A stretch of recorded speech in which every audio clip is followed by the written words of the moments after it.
What they do say is everything he does is illegal, everything he does is unconstitutional, everything he does is worthy of some sort of Well, that's because punishment. the courts have said So it's unconstitutional. If you tell your base that, if you tell your base said a lot that, of what he is doing they'll is expect you to act on it. No, that's what Can you guarantee right now they won't impeach him? You can't. We also don't know what Donald Trump's going to do between the last 2 years. Welcome back to the channel. Please like, subscribe, and share to support the show. Scott Jennings returned to Abby Phillip's panel and once again sparked controversy with claims that critics say spread misinformation and partisan talking points. During a heated discussion with Bakari Sellers and other panelists, tensions quickly rose as both sides clashed over the facts. His impeachments through a process that will almost certainly open up a debate about his past behavior in office. According to the Wall Street Journal, Trump and his allies have discussed pushing lawmakers to pass a resolution symbolically expunging his first two impeachments. No constitutional procedure exists for undoing an impeachment, but Trump says that it should be done because, quote, I did nothing wrong. The measure would not be considered until after the midterms, and even then, House Republicans say it could prove difficult to pass, particularly if, obviously, Republicans don't hold on to the House. But this is exactly the kind of thing that people like John Cornyn are warning about. He says to this is what Cornyn said to the New York Times. He said that Senate Republicans believe that Trump was hurting his own party with self-serving decisions and his insistence on slavish loyalty, ultimately setting himself up for a midterm disaster that would pave the way for the most miserable 2 years of his life.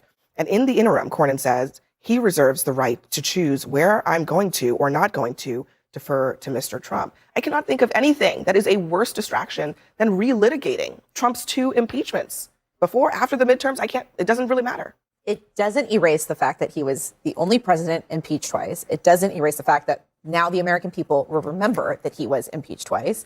And it doesn't do anything for his party. It doesn't do anything to bring down costs. It is only for one purpose, and that is his ego. Man, look, so if I were a Republican, this is the best, I'd just be pissed. This is the best idea Donald Trump's had in a very long time, and I think that everyone around the table needs to make sure that Donald Trump, I know you're watching us right now, but please, let's go down this path. I mean, you deserve to have this argument in front of the American people about your impeachments. In fact, I want us to have this discussion in North Carolina. I wanted to have it in Ohio, maybe Maine, Texas, if we're getting a little freaky. We want to make sure that we have this discussion in front of the American public, because as we go down the lack of self-awareness, this is right up there with something Donald Trump should smile about tonight. Political assassination by the Democrats on President Trump. They have Trump derangement syndrome. They had fake impeachments on President Trump. What are we even talking about? He would like his impeachments to be expunged from the record. I don't blame him. It's his legacy. And he's been a target of the Democrats over and over. In fact, they said if they take back the House, they're going to immediately impeach him again. Like, enough is enough. This is so distracting to the American people. I just want to be clear. Expunging impeachments is not a thing. It's not a thing. I had to ask the question. I don't even know if it's possible, so I didn't want to go down that path. There's a thing that's in the Constitution, and it is that you can impeach a president. The thing that's not in the Constitution, or anywhere else for that matter, is expunging an impeachment. So this, I mean, to call it symbolic, I think is almost even overstating the thing. It seems like, frankly, a waste of time, or just a transparent play to make Trump feel good on a particular day. What's the point? Well, I mean, I don't know if you want to use the word symbolic or not, but it's a political statement to say that this wasn't fair when it happened, and you have different political actors who are making a different statement. My view is the impeachments were, I don't know if expunges is the right word, but they were obliterated or done away with when he beat the rap in the Senate. I mean, he was never convicted on any of the charges. Same thing Bill Clinton said. Well, and they never. Look, we adjudicated this already, and the political analysis I think is correct. Would be hard to pass. I did interview a member of Congress the other day, Darrell Issa of California, who I think has filed legislation to do this. I think it has a number of co-sponsors. Look, I think it would attract a lot of Republican votes, but would it attract all the Republican votes or enough Republican votes? I don't know the answer to that. I agree with Carla. I think if the Democrats take back the House, these old impeachments will be the least of anybody's concerns, because they'll move on another one immediately. But do you think it's a helpful message going into the midterms that you're talking about impeachment as like a thing? I don't know. You tell me. The people running for Congress in your party are talking about it every day. No, actually Absolutely. Actually, they are talking every day about lowering costs. That's what they're talking about. You well know that when asked directly, most Democrats say Donald Trump should be impeached again. Most Democrats who are running for Congress have said that Trump should be impeached again? You would be hard-pressed, I think, to find a Democrat who would go on the record and say, you know what? No. What they do say is everything he does is illegal, everything he does is unconstitutional, everything he does is worthy of some sort of that's because the punishment. courts have said So it's if you tell your unconstitutional. if you tell your base that, if the you courts tell your have said base a lot that, of what he is doing they'll is expect you to act unconstitutional. on it. No, that's what And you guarantee right now they won't they're impeach him? talking. You can't. I think we also don't know what Donald Trump's going to do between the last 2 years. I think that the American public also see the Critics argue that when leaders repeatedly face allegations of misconduct, legal controversies, and ethical concerns, it's no surprise that opponents push for investigations and impeachment efforts. They point to Donald Trump's felony convictions, impeachment history, and business dealings as reasons for continued scrutiny. Please like, subscribe, and share if you're enjoying the video. During the debate, Scott Jennings appeared surprised by the criticism, while other panelists strongly challenged his arguments.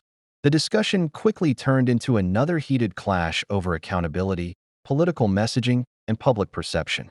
Before we continue, please like, subscribe, and share to help the channel grow. Some critics believe Democrats should constantly remind voters about Trump's legal troubles and controversies through aggressive advertising and campaign messaging. Whether that strategy would work remains major question as the next election approaches. Let me know your thoughts in the comments, and don't forget to like, subscribe, and share. that is Donald Trump and Donald Trump Inc. and the Trump family and Eric Trump and Donald Trump Jr. I think that they say changing the subject. no.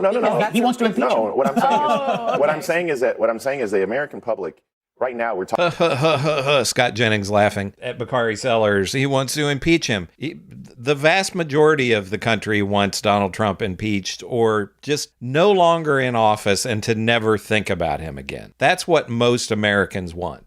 About Trump's impeachment for his legacy. You want to talk about President Biden and that grift? He was on the take from every major adversary. First of all, what? Let's back up. Let's just be extremely clear. The wealth of Donald Trump has grown exponentially. We haven't seen anybody make this many trades. He's a real businessman. No, he's a grifter. The difference is. Listen to you. Do you understand the that someone? President of the United States. Yes, and the President of the United States is benefiting off of the presidency. Do you not see that? He's made more stock trades than any president in the history of this country. Do you not see that? He's literally Unbelievable president working every day on behalf of the Can I ask you a question? To make their lives better. Can I ask you a very just plain question? Ask me. Has the President of the United States benefited or enriched himself by making stock trades, then mentioning then mentioning those same companies from his pedestal as President of the United States? But I don't know if the president. You don't know if Donald Trump's done this. I haven't followed that, but I do know that the senators he's a great president, but you don't actually know the facts about his financial well-being. On several occasions, including when it comes to companies like Dell, he said at the White House, "Go buy Dell." Then hundreds of trades of that stock. The stock goes up.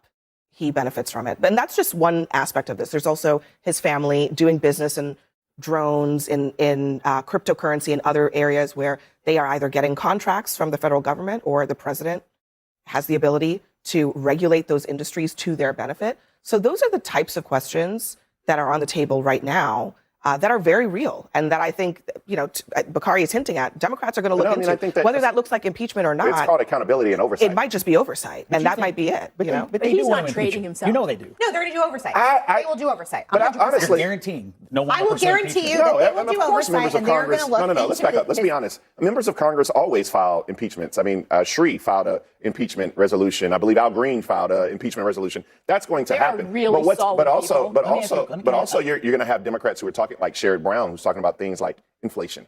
Let me ask you a question. If you went to a Democratic political dinner tonight and somebody asked you in front of the crowd, should we impeach Donald Trump? And you said no, what would happen to you? Would you be thrown out in 3 seconds or 1 second? Democrats are not running on impeachment, and that is not what they're talking to the American people. No, they aren't. It's a fact, Scott. They are not running on impeachment. Don't ask me. I mean, I think the President of the United States should be impeached, but I ain't running for that. All right, next for us, we're getting our first look at. According to critics, Scott Jennings continues to dismiss serious concerns surrounding Donald Trump while treating them as nothing more than political attacks. They argue that ongoing investigations, legal controversies, and ethics questions deserve far more attention than MAGA commentators are willing to give. Please like, subscribe, and share if you're enjoying the video. During the panel, Jennings and other Trump supporters defended the former president, while opponents argued that accountability should remain a top priority.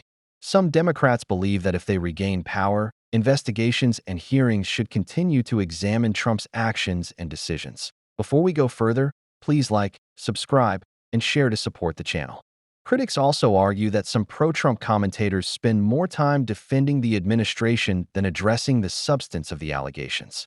They believe this creates a disconnect between political messaging and public concerns. As the debate continues, voters will ultimately decide which vision of the country they support.